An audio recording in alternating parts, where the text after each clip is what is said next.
How to check asset position on map in Falcon Mega Track.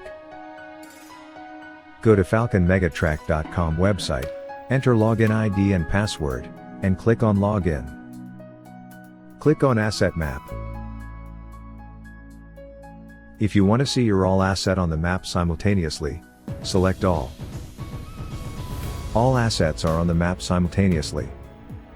If you don't want to see the asset name, uncheck Show Asset Name. Assets name have disappeared. If you want to see your asset name, check Show Asset Name. Assets name have appeared. You can also set the auto refresh time.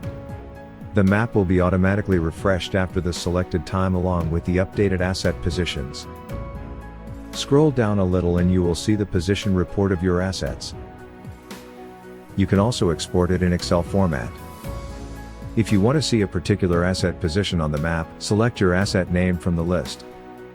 The last 5 to 100 positions report of your asset are available as you can see in the list above. Let us select the last 10 positions, and click on the Refresh Map button. The last 10 positions have displayed. If you want to see your asset positions by date and time, then select from Date and Time, and to Date and Time, and click on Refresh Map button. Asset positions have displayed by date and time. Scroll down a little and you will see the asset last positions report. You can also export it in Excel format.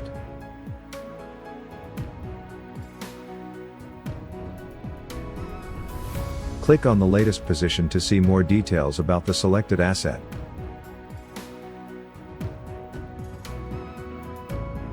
For further assistance, send an email to support@falconmegasolutions.com. Thanks for watching.